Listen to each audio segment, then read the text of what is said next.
so much candy in the house. Don't judge me, it's Halloween.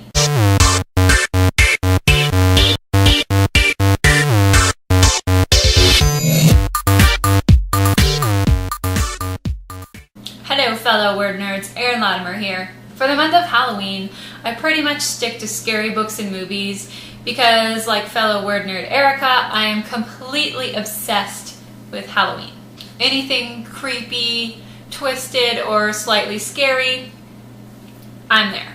I get really excited every year because all of the slasher movies and all of the creepy Halloween movies show up on TV, and it's just like a marathon for me. Not to mention, I try to read all the creepy books I can get my hands on for Halloween, and I've found some pretty awesome books. Which brings me to my first Halloween read. This one is called House of Secrets, and it's a creepy, fantastic middle grade read. The authors are Chris Columbus and Ned Vizzini. And seriously, Mr. Vizzini, cool name. If you ever wanted to retire from being an author, I'm sure the League of Supervillains would take you. I really enjoyed this book. It is a middle grade, it's not a YA, so the reading level is slightly simpler, but it is hysterically funny. I was literally laughing at parts. I am not going to admit to crying, but I may have teared up 1 or 2 times. It also features a fantastically creepy supervillain who is a bald wind witch, and the way they describe her is just kind of grotesque. She's missing a hand and she's always flying into these rages where her veins are bulging.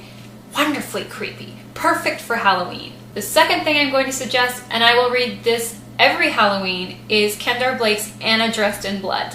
This is a typical boy meets girl, girl tries to rip boy's heart out through his stomach type of story.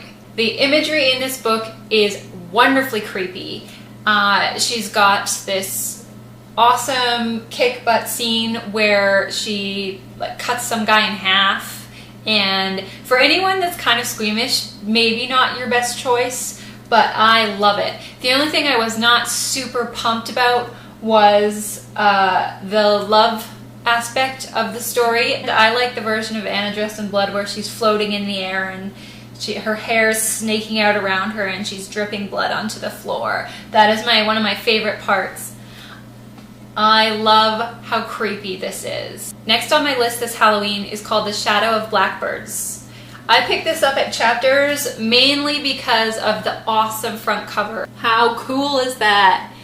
It's kind of gothic-y, kind of antique-y looking. It's got a girl in sort of looking like fighter pilot goggles, and I think this is a seance she's at, and there's a ghost behind her. So I just was captured by this. And then the description and the cover hooked me in because it is talking about a city filled with the dead and dying, the grieving looking for answers in photographs and seances. I just love this type of stuff. I love old and twisted and creepy stuff like this. And if it has ghosts and goblins and ghouls in it, all the better. Now for something slightly off topic. This isn't Halloweeny, but I just finished reading Fangirl.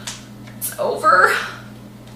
Why is it over? You definitely want to get in on the Fangirl action because the Word Nerds are having a book club on November 3rd where we would discuss the book, and we want your input on it.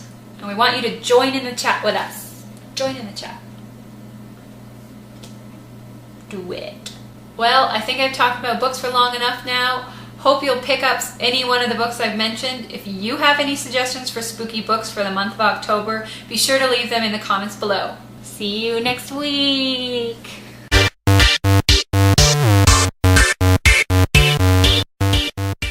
Next on my list this Halloween is In the Shadow of Blackbeard.